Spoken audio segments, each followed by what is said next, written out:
Dear students, आज हम BCom final year के एफएमओ के अंतर्गत नया चैप्टर शुरू करने जा रहे हैं, संस्थागत निवेशकर्ता।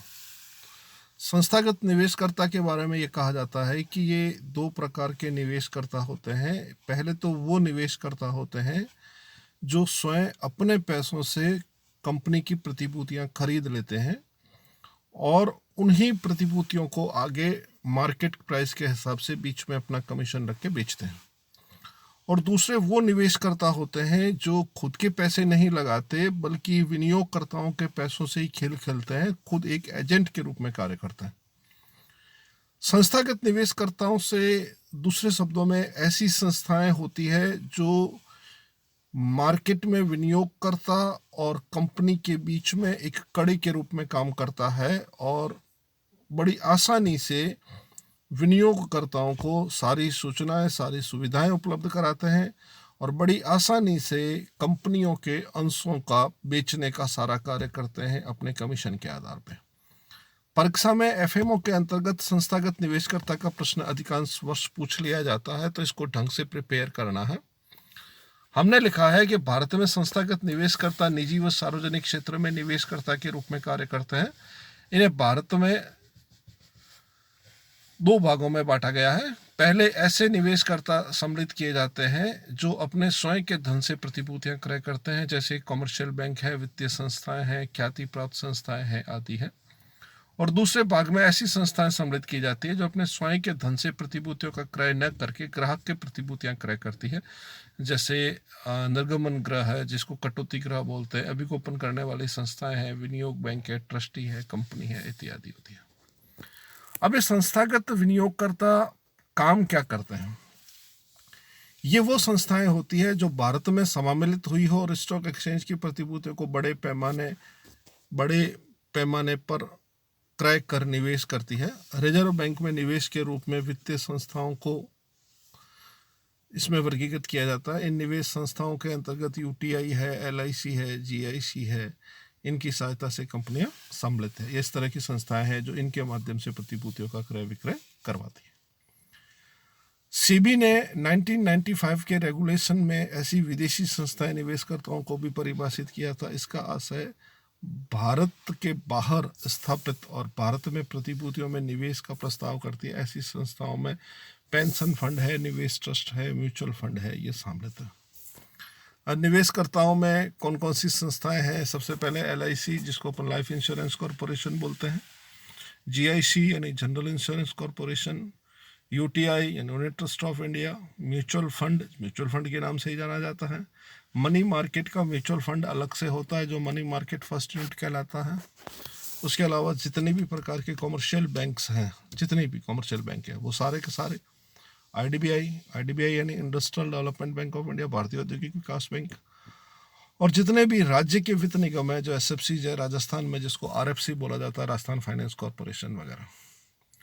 अब जो ऊपर हमने संस्थाएं बताई है उनका वापस से एक एक का हमने थोड़ा सा वर्णन किया है कि कौन सी संस्थाएं कब खुली, कौन सी संस्था का क्या कुछ परिचय है। सबसे पहले जैसे एलआईसी की बात करें तो एलआईसी की स्थापना 1956 में हुई थी। इसने पूंजी बाजार में प्राथमिक और सहायक बाजार के रूप में निवेश किया था। इस निवेश ने केंद्र सरकार, राज्य सरकार, वित्तीय संस्थाओं, सरकारी निजी कंपनियों की प्रतिभूतियों को क्रय करने का निवेश भी किया था। सरकारी, अर्ध सरकारी प्रतिभूतियों में अंश, ऋणपत्र, बॉन्ड आदि सम्मिलित किए जाते हैं। इसके अतिरिक्त नगर निगम, नगर पालिका, पोर्ट, ट्रस्ट आदि के ऋणपत्र, बॉन्ड आदि भी एलआईसी का निवेश होता है। ये निगम अभिगोपन संबंधी कार्य भी करता है, अंडरराइटर कार्य करता है। उसके बाद में जीआईसी एलआईसी का मतलब लाइफ इंश्योरेंस कॉरपोरेशन है जो जीवन बीमा करती है। जीआईसी का मतलब जनरल इंश्योरेंस कॉरपोरेशन है जो सामान्य बीमा करती है, जैसे दुर्घटना बीमा वगैरह वगैरह। इसकी स्थापना 22 दिसंबर 1972 को की गई थी। इस अधिनियम की धारा 9 के अंतर्गत जीआईसी की स्थापना एक सरकारी कंपनी के रूप में की गई थी। इसकी प्रारंभ में अधिकृत पूंजी 75 करोड़ रुपए थी जो 100 रुपए वाले 75 लाख अंशों में विभक्त थी। जीआईसी के विनियोग, अभिगोपन, वित्तीय सहायक सामान्य कार्यों में गुप्त भूमिका बहुत अच्छी रहती है। जीआईसी की निवेश नीति की केंद्र सरकार की प्रतिभूतियां, राज्य सरकार की प्रतिभूतियां राज्य सरकार के ऋण, अग्निशमन के ऋण, अनुमोदन मदों में निवेश आदि भी किया जाता है। जीआईसी व इसकी 4 सहायक कंपनियों द्वारा देश के भीतर व बाहर व्यवसाय किया जाता है। जीआईसी सरकारी अनुमोदित प्रतिभूतियों में 30% तक निवेश करती है। उसके बाद आती है UTI, unit trust of India. इसकी कॉपी थोड़ी सी सही नहीं आई है। यूटीआई की स्थापना 1 फरवरी 1964 को भारतीय यूनिट अधिनियम 1963 के अंतर्गत की गई थी। इसकी स्थापना के उद्देश्य जनता की छोटी छोटी बचतों को एकत्र करना, विनियोजकों के बीच यूनिटों का क्रय करना और बड़े उद्योगों में विनियोग करना, ये इसका बड़ा था उद्देश्य। उसके बाद में है UTI, unit trust of India की प्रबंध व्यवस्था ट्रस्टी द्वारा की जाती है। ट्रस्ट बोर्ड के अध्यक्ष की नियुक्ति आरबीआई द्वारा की जाती है। यूटीआई का ट्रस्टी मंडल इकाई के धारकों की रक्षा करता है तथा आरबीआई के दिशा निर्देशों की पालना करता है। यूटीआई की पूंजी बाजार में मुख्य भूमिका है। यूटीआई ने विनियोजकों के लिए यूनिट की बिक्री करके बचत के संग्रहण को प्रोत्साहन किया है। ये पूंजी का निवेश सार्वजनिक व निजी कंपनियों में वित्तीय संस्थाओं द्वारा भी करती है। ये सरकारी आदेश की पालना करती है। इसने मुद्रा बाजार की अल्पकालीन प्रतिभूतियों में निवेश करके भी ग्राहकों में पूंजी सुरक्षित रखी है। यूटीआई के बाद में है म्यूचुअल फंड। भारत में 1964 में यूटीआई की स्थापना म्यूचुअल फंड के रूप में की गई थी। अक्टूबर 1999 में सेबी के दिशा निर्देश की पालना में म्यूचुअल फंड को अलग कर दिया गया।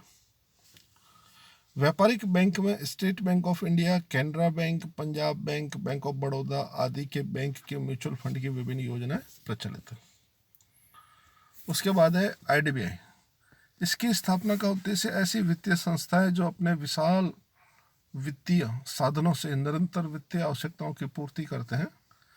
16 फरवरी 1964 में आईडीबीआई 1964 में तो इसकी स्थापना हुई थी। 1982 में आरबीआई से अलग होकर एक स्वतंत्र संस्था के रूप में कार्य करने लगी। यह बैंक केंद्र सरकार से ऋण प्राप्त करती है तथा जनता से जमा प्राप्त करती है। जनता के ऋण पत्रों व बॉन्ड जारी किए जाते हैं। ये विदेशी ऋण भी स्वीकार करती है। ये बैंक समय समय पर आधारभूत संरचना बॉन्ड निर्गमन करने, पूंजी प्राप्त करने को प्राथमिकता देती है और इसके कार्य को चार्ट द्वारा समझाया गया है। आईडीबीआई का प्रश्न परीक्षा में ये जो जितने भी इंस्टीट्यूशंस इस चैप्टर में बताए जा रहे हैं, किसी न किसी रूप में, चाहे 2 नंबर में पूछे, चाहे 7 नंबर में पूछे, चाहे 15 नंबर में पूछे, इस चैप्टर में से परीक्षा में प्रश्न प्रतिवर्ष पूछे जाते हैं। यह प्रत्यक्ष सहायता भी करती है, अप्रत्यक्ष सहायता भी करती है और प्रवर्तन संबंधी कार्य भी करती है। प्रवर्तन यानी एंटरप्रेन्योर, एंटरप्रेन्योरशिप, प्रवर्तन करना, प्रमोट करना। प्रत्यक्ष कार्यों में दीर्घकालीन ऋण दिए जाते हैं, प्रत्यक्ष अभिगोपन किए जाते हैं। पहला है परियोजना संबंधी, कोई प्रोजेक्ट बनाया तो प्रोजेक्ट में पैसा दिया जाता है। प्रत्यक्ष अभिदान किया जाता है, डायरेक्ट पैसा दिया जाता है। उपकरणों में वित्त व्यवस्था की जाती है, गारंटी की जाती है, पट्टा वित्त व्यवस्था वगैरह की जाती है। अप्रत्यक्ष कार्यों में ऋणों की पुनर्भुगतान की है, बिलों की पुनर्कटौती है, अंशों व बॉन्डों में अभिगोपन है, वित्तीय सेवाएं उपलब्ध कराई जाती है। प्रवर्तन संबंधी कार्य में म्यूचुअल फंड है, क्रेडिट एजेंसियां हैं, संपत्ति बंधक ट्रस्टी है, लघु उद्योग क्षेत्र की सहायता है, तकनीकी परामर्श, संगठन आदि के कार्य आईडीबीआई करती है। ये सारा हो गया। इसके बाद में है स्थायी जमा एनआरई खाते खोलने के संबंध में भारतीय रुपया मान्य है तथा इस खाते में ब्याज की दरें अलग अलग होती है। अनिवासी सामान्य खाता योजना में भी पैसा जमा कराया जाता है, जो नॉन रेजिडेंशियल इंडियंस होते हैं उनके, उसमें ये सारा अनिवासी भारतीयों का इस प्रकार का खाता खोला हुआ होता है। चालू खाता, आवर्ती खाता। ये ऊपर भी एक सेकंड पीछे चल के पहले देखते हैं कि आईडीबीआई के बाद क्या था। आईडीबीआई के बाद में राज्य के वित्त निगम थे और राज्यों के वित्त निगम के अंतर्गत ये सारे इसमें आए हैं। ठीक है। अनिवासी प्रत्यक्ष खाता योजना के अंतर्गत कई प्रकार के खाते खोले जाते हैं, जैसे चालू खाता है, बचत खाता है, आवर्ती खाता है, ये खोले जाते हैं। भारत में कोई, नेपाल, भूटान, ये अनिवासी होते हैं। संतान से इनकी पूंजी और पोर्टफोलियो के बारे में पूरा बताया गया है, इसको ढंग से पढ़ना है। बॉन्ड व सरकारी प्रतिभूतियों में निवेश की सुविधा भी उपलब्ध है। जमा प्रमाण पत्र में निवेश की सुविधा भी उपलब्ध है। म्यूचुअल फंड का भी है, रिप्लेसमेंट का भी, इसको ढंग से निकल जाएगा, सही पढ़ा नहीं जाएगा। रियल एस्टेट में निवेश की सुविधा दी गई है। अनिवासियों को रियल एस्टेट में निवेश की सुविधा दी गई है। राष्ट्रीय पेंशन योजना के अंतर्गत दी गई है, जिसमें उच्च शिक्षा हेतु है, विदेशी संस्थाओं हेतु है। ये सारी एक बार इसको पढ़ के निकालना है सारा को। ये था सारे इंस्टीट्यूशंस के बारे में, जिसमें एनआरआई और ये थोड़ा सा एडिशन और किया गया है। एक परीक्षा में शॉर्ट नोट पूछा जाता है, जेबर क्या होता है, यानी तरानी वाला क्या होता है। स्टॉक एक्सचेंज केंद्र के अंदर रहकर अंशों और प्रतिभूतियों के मूल्य निश्चित करते हैं तथा नियोक्ताओं के रूप में अंशों व प्रतिभूतियों का क्रय विक्रय करते हैं। ये स्टॉक एक्सचेंज केंद्र के सदस्य के साथ ही प्रत्यक्ष रूप से लेन देन करते हैं तथा गैर सदस्यों के साथ प्रत्यक्ष रूप से लेन देन नहीं करते। जोबर की प्रत्येक फर्म स्पष्टीकरण के सिद्धांत पर कार्य करती है। प्रत्येक फर्म किसी उद्योग विशेष के अंशों प्रतिभूतियों में व्यवहार करना पसंद करती है। ये उस उद्योग विशेष के बारे में पूर्ण जानकारी रखते हैं तथा आवश्यकता अनुसार उनके अंश प्रतिभूतियों का ओवरऑल ये एक प्रकार के व्यक्ति होते हैं जो कंपनियों के अंशों को बेचने के संबंधित जॉबर का कार्य करते हैं। जॉबर वह व्यक्ति होता है जो कंपनी की पूर्ण जानकारी पहले इकट्ठी करता है, पूरा इतिहास पता करता है, फिर विनियोगकर्ताओं को कंपनी का पूरा इतिहास बताया जाता है और फिर उसके आधार पर उनका सौदा तय किया जाता है। जॉबर वह व्यक्ति होता है जो कंपनी की सच्चाई विनियोगकर्ताओं को बताता है कि विगत समय में इन्होंने जब जब प्रतिभूतियां जारी की थी तब तब कितना पैसा किस प्रकार से दिया था, किया था, ये सारा जानकारी होता है। ये एक शॉर्ट नोट के रूप में परीक्षा में आता है। जॉबर की विशेषताएं बताई है, वो एक स्वतंत्र डीलर होता है अंश प्रतिभूतियों का क्रय विक्रय में। जॉबर अपनी क्या है डीलिंग सिर्फ ब्रोकर के साथ करता है, आम जनता के साथ नहीं करता, यानी ब्रोकर और कंपनी के बीच का काम करने वाला जॉबर कहलाता है। वह सटोरियों की तरह भी काम करता है, भाव ऊपर नीचे कर देते। स्टॉक एक्सचेंज सेंटर के अंदर रहकर अंशों की खरीद व बिक्री का कार्य करता है। तो आज के वीडियो में हमने ये जॉबर, तरानी वाला और ये जितने भी इंस्टीट्यूशंस थे जिसको अपन कहते हैं कि संस्थागत निवेशकर्ता के बारे में पूरी जानकारी प्राप्त की। जितनी भी संस्थाएं होती है इनके बारे में एक एक के बारे में जानकारी प्राप्त की। बीच में वो विदेशी एनआरआई वाला भी पोर्शन थोड़ा सा ऐड किया हुआ है, वो एसएफआई आरएफसी के साथ में है। तो इसको पूरा तैयार करें, ये परीक्षा में तो आता है और ढंग से तैयार करें। इस कंसर्न में कोई भी और दिक्कत हो तो आप मुझसे संपर्क करें। आज के वीडियो में हम इतना ही, आगे अगले वीडियो में देखेंगे। धन्यवाद।